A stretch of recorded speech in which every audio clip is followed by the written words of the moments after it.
बहुत से कलाकार हमारे भारत में जन्मे हैं जिन्होंने हमारे भारतीय संगीत के लिए, हिंदुस्तानी संगीत के लिए बहुत कुछ किया है।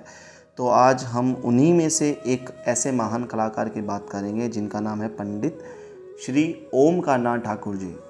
जो 10th क्लास का म्यूज़िक का फाइनल एग्ज़ाम जो बोर्ड में होगा, CBSE बोर्ड में, उसमें यह प्रश्न बहुत ही अहमियत रखता है। तो आप इस प्रश्न को बहुत ध्यान से सुनिएगा। यह एक जीवनी है, लाइफस्टाइल है, जो कि हम पंडित ओमकारनाथ ठाकुर जी के बारे में बताने वाले हैं। आप सभी का एक बार फिर से हार्दिक स्वागत है मेरे इस YouTube चैनल, संगीतमय चैनल स्काई म्यूज़िक एजुकेशन में।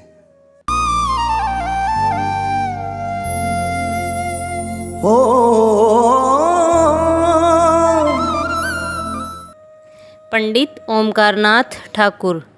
पंडित विष्णु दिगंबर पुलस्कर के योग्य शिष्यों में पंडित ओमकारनाथ ठाकुर का नाम बड़े आदर के साथ लिया जाता है। संगीत और संगीतज्ञों को ऊंचा उठाने का व्रत जो पंडित विष्णु दिगंबर ने ले रखा था, उसे उनके शिष्य पंडित ओमकारनाथ ठाकुर ने अवश्य ही पूरा करके दिखाया। इनका जन्म 24 जून 1897 को तत्कालीन बड़ौदा रियासत के जहाज ग्राम में हुआ। इनके पिता का नाम पंडित गौरी शंकर ठाकुर और माता का नाम झवेरवा था।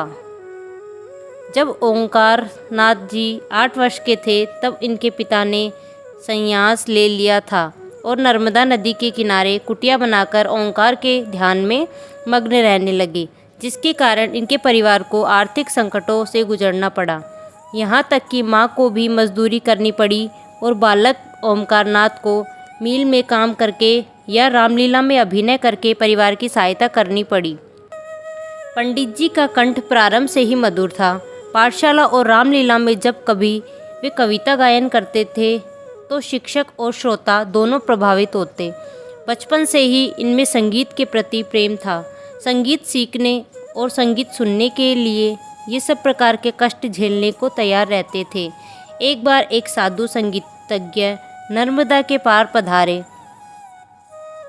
उनका गायन सुनने के लिए ओमकारनाथ बड़े लालायित हुए। नर्मदा पार करने के लिए पैसा ना होने के कारण इन्होंने तैरकर नर्मदा को पार किया और गीले कपड़े पहने हुए गायन सुनने पहुंच गए। 14 वर्ष की आयु में इनके पिता ने पूर्ण घोषणा के साथ समाधि ले ली।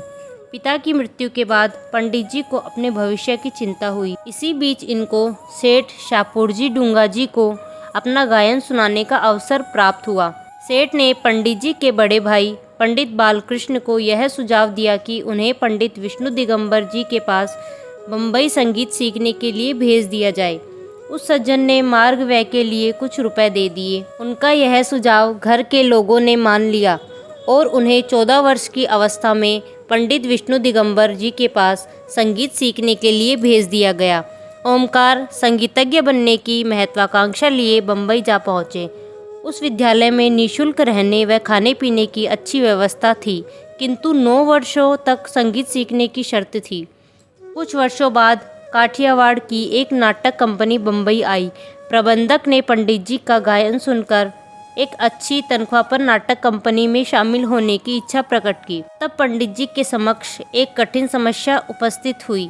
उनके भाई चाहते थे कि वे नौकरी कर ले और पंडित जी संगीत सीखते रहना चाहते थे। आखिर यह बात पंडित विष्णु दिगंबर तक पहुंची। उन्होंने इनके बड़े भाई से कहा कि आपने 9 वर्षों का वचन दिया है, इस समय ले जाने पर आपको पिछले 3 वर्षों का खर्च देना पड़ेगा।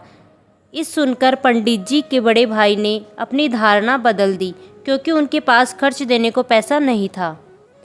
अतः पंडित जी फिर से संगीत सीखने में रत हो गए। 6-7 वर्षों तक संगीत सीखने के बाद पंडित विष्णु दिगंबर जी ने उन्हें सन 1916 में गंधर्व महाविद्यालय का प्रिंसिपल बनाकर लाहौर भेज दिया। वहाँ उन्होंने बड़ी तत्परता से अपना उत्तरदायित्व निभाया। उस समय लाहौर भारत में था, जो अब पाकिस्तान में है। लगभग 9 वर्षों तक विद्यार्थी जीवन गुरुगृह में बिताने के बाद वे घर लौट आए। उस समय ब्रिटिश साम्राज्य के प्रति असहयोग आंदोलन में उन्होंने सक्रिय भाग लिया। जून 1922 में सूरत की इंदिरा देवी से उनकी शादी हो गई। अतः उनके ऊपर और अधिक जिम्मेदारी बढ़ गई। आर्थिक स्थिति कमज़ोर होने के कारण नेपाल महाराज से सम्मान और धन प्राप्त करने की आशा से नेपाल के लिए निकल पड़े। रास्ते में इन्हें बड़ी कठिनाइयों का सामना करना पड़ा। 6 दिनों तक पैदल यात्रा करने के बाद वे नेपाल महाराज के पास पहुँचे। नेपाल नरेश उनके गायन से बड़े प्रभावित हुए और इनाम में 5,000 रुपये दिए। उस समय 5,000 एक बड़ी राशि थी। बाद में पंडित जी ने नेपाल की 3 बार यात्रा की और प्रत्येक बार सम्मान प्राप्त किया। नेपाल के अतिरिक्त उन्होंने Italy, France, Germany, Belgium, Switzerland और इंग्लैंड आदि देशों की यात्रा की और जहां भी गए भारतीय संगीत का मस्तक ऊंचा किया। विदेश में ही अपनी पत्नी की मृत्यु का समाचार सुनकर में बड़े दुख हुए और स्वदेश लौटकर मुंबई रहने लगे। सन 1952 में भारत सरकार द्वारा अफगानिस्तान भेजे गए, जहां पर उन्होंने भारतीय सांस्कृतिक मंडल का नेतृत्व किया। सन 1953 में बुडापेस्ट और सन 1954 में जर्मनी में आयोजित विश्व शांति परिषद में भारत का प्रतिनिधित्व किया। कला के साथ साथ इन्होंने शास्त्र पक्ष पर भी ध्यान दिया। सन 1938 में संगीतांजलि पुस्तक प्रथम भाग प्रकाशित किया, जिसमें कला पक्ष पर प्रकाश डाला गया। इसके 7 भाग अब तक प्रकाशित हो चुके हैं।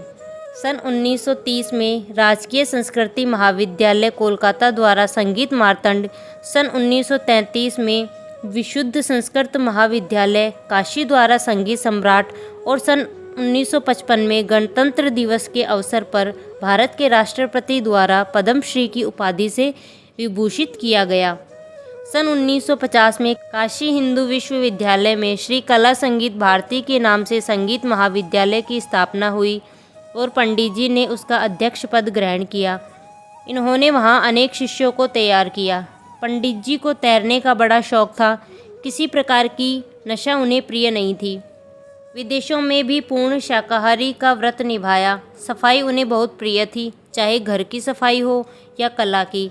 कला की थोड़ी सी भी अवहेलना उन्हें सहन नहीं थी। एक बार उन्हें गोंडल के महाराज के यहाँ गाने के लिए निमंत्रित किया गया।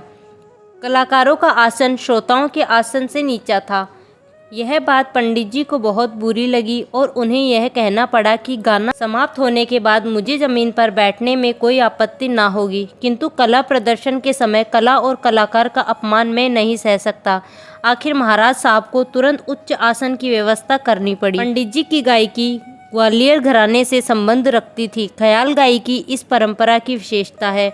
पंडित जी ख्याल गायक होते हुए भी ध्रुपद और ठुमरी का प्रदर्शन सफलतापूर्वक कर सकते थे। ठुमरी में श्रृंगारिकता होने के कारण ठुमरी के ढंग पर ही भजन गाने की नई शैलियों को पंडित जी ने अपनाया।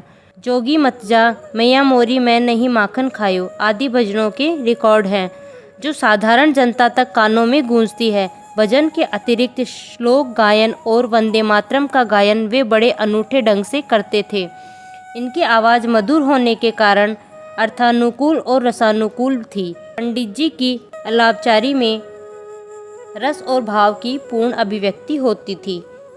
बोलतानों में गीत के शब्दों के साथ विभिन्न प्रकार के लय और स्वर के प्रयोग कानों में बहुत अच्छे लगते थे। पंडित जी के आलाप, पहलाव, तान, बोलतान, सरगम आदि में पूरा समन्वय दिखाई देता था। इस प्रकार पंडित जी संगीत की सेवा करते करते 28 दिसंबर 1967 को थोड़ी सी अस्वस्थता के बाद स्वर्गलोक सिधार गए। ये जीवन परिचय था पंडित ओमकारनाथ ठाकुर जी का, और मुझे पूरी उम्मीद है, पूरी आशा है कि आप सभी को बहुत ध्यान से ये प्रश्न आ गया होगा, अच्छे से आ गया होगा। अगर कोई भी डाउट है, कुछ भी आप पूछना चाहते हैं, कुछ भी प्रश्न करना चाहते हैं, कोई भी आपकी डिमांड है, रिक्वायरमेंट है, कुछ भी आप जानना चाहते हैं संगीत के किसी भी विषय के बारे में, तो आप मुझे कमेंट बॉक्स में कमेंट कर सकते हैं। और मेरी पूरी कोशिश रहेगी कि मैं आपके लिए जल्द से जल्द कोई ना कोई वीडियो बनाऊं, और कोशिश मेरी रहेगी कि मैं आप लोगों के लिए वीडियो प्रोवाइड करता रहूं। बहुत कुछ संगीतमय ज्ञान आपको मैं देता रहूं और संगीत से जोड़ने की पूरी कोशिश करूं। तो आप सभी जुड़े रहिए मेरे इस YouTube channel sky music education से, और अपना खूब बहुत सारा प्यार मुझे लुटाती रहिए। सभी को प्यार भरा प्रणाम, धन्यवाद, नमस्कार।